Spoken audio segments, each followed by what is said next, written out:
Depuis des temps immémoriaux, la voix d'Hermès Trismégiste résonne comme un écho qui traverse les époques.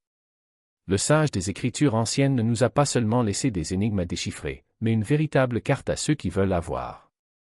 Ces paroles, enveloppées de mystère, indiquaient un moment où le cosmos lui-même se manifesterait, envoyant des signaux clairs à quiconque savait les interpréter.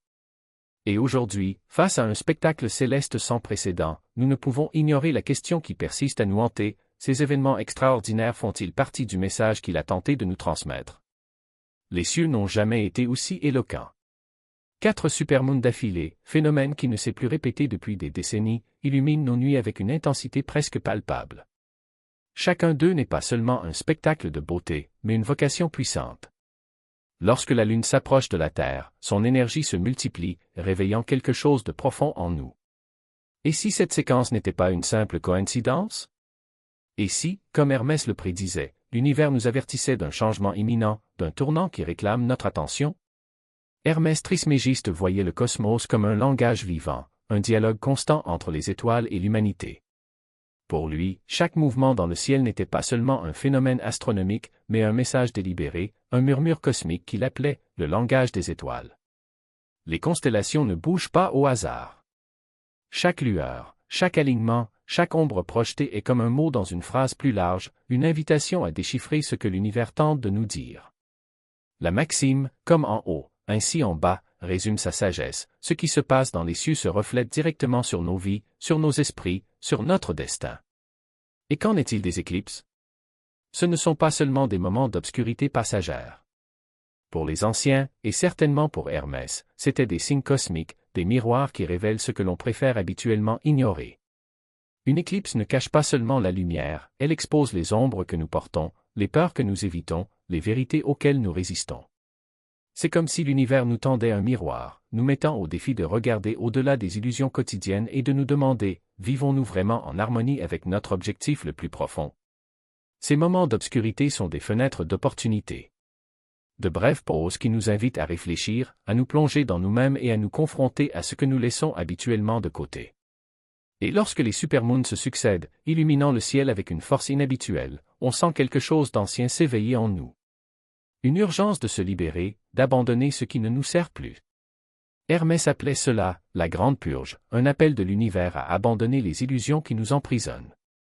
Imaginez un instant que tout ce qui nous retient, nos croyances limitantes, nos peurs, notre besoin de contrôle ne sont rien de plus que des barrières entre nous et une vérité plus grande.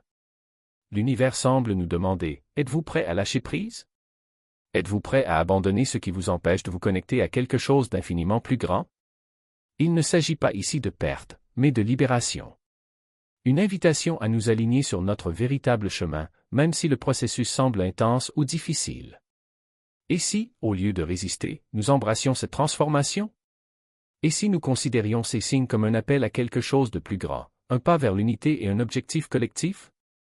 Parce qu'il ne s'agit pas d'un voyage individuel. L'humanité tout entière est appelée à lâcher prise. Abandonner les schémas dépassés, les croyances qui divisent, les illusions qui nous séparent les uns des autres et de notre essence la plus élevée. Chaque lâcher-prise est un pas vers l'harmonie, un rappel que derrière toutes les apparences, nous ne faisons qu'un. Alors je demande, qu'êtes-vous prêt à laisser derrière vous?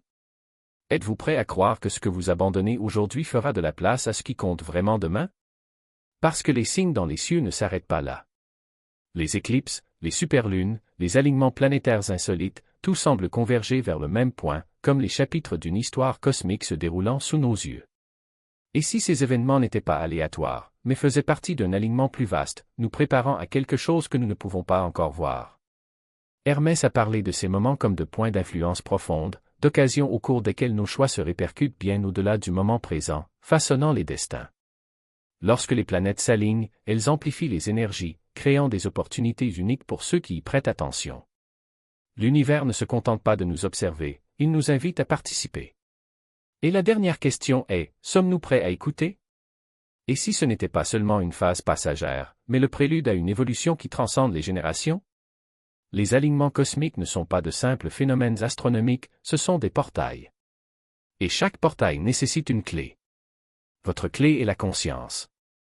Lorsque les planètes se positionnent en harmonie, elles ne réfléchissent pas seulement la lumière, ils projettent une fréquence, un appel qui résonne au plus profond de notre être. Et si, à cet instant même, l'univers vous murmurait, c'est le moment? Hermès ne considérait pas le chaos comme un ennemi, mais comme un allié. Il savait que lorsque des structures anciennes tremblent, c'est parce que quelque chose de nouveau est sur le point de naître. Et nous? Nous tremblons. On sent le sol bouger sous nos pieds, les certitudes s'effritent comme du sable entre nos doigts. Et si ce n'était pas le signe d'un effondrement, mais plutôt d'une expansion? Et si chaque doute, chaque peur, chaque inquiétude était en fait la première étape d'un éveil déjà amorcé, mais que l'on n'ose toujours pas nommer? Que se passe-t-il lorsque nous arrêtons de résister et nous permettons de circuler avec cette énergie? Quand mettons de côté les masques que l'on utilise pour plaire, les rôles que l'on joue par habitude, les histoires que l'on répète par peur du silence? Hermès a enseigné que la véritable alchimie ne consiste pas à transformer les métaux, mais à se transformer soi-même. Et cette transformation commence lorsque nous reconnaissons que nous ne sommes pas victimes du chaos, nous en sommes les architectes. Chaque choix, aussi petit soit-il, est une brique dans la construction de ce qui est à venir. Imaginez un instant que vous avez déjà tout ce dont vous avez besoin. Que les réponses ne sont pas là, mais à l'intérieur de vous, n'attendant que vous vous arrêtiez, respiriez et écoutiez. L'univers ne nous demande pas d'être parfait. Il nous demande d'être authentique. Lâcher prise sur ce qui ne nous sert plus et embrasser ce que nous ne connaissons pas encore. Et si c'était la plus grande leçon de ce moment? Ce courage n'est-il pas d'éviter la tempête, mais de danser sous la pluie? Les signes sont là. Dans les synchronicités qui apparaissent au moment où on s'y attend le moins, dans les personnes qui croisent notre chemin à ce moment précis, dans les idées qui apparaissent comme des éclairs dans les nuits sombres. Hermès dirait que ce ne sont pas des coïncidences, ce sont des invitations. Invitations à la confiance. Pour sauter. À croire que, même quand on ne voit pas le chemin, l'univers a déjà tracé un itinéraire. Et qu'en fin de compte, le plus grand choix n'est pas entre le bien et le mal, mais entre la peur et la foi. Alors je vous le demande encore, que choisirez-vous? Continuer à regarder en arrière, coincé dans ce qui était autrefois, ou se tourner vers l'avant, les bras ouverts vers ce qui peut encore être? Parce que l'alignement ne concerne pas seulement les planètes. C'est à toi. C'est le mien. Cela nous appartient à tous.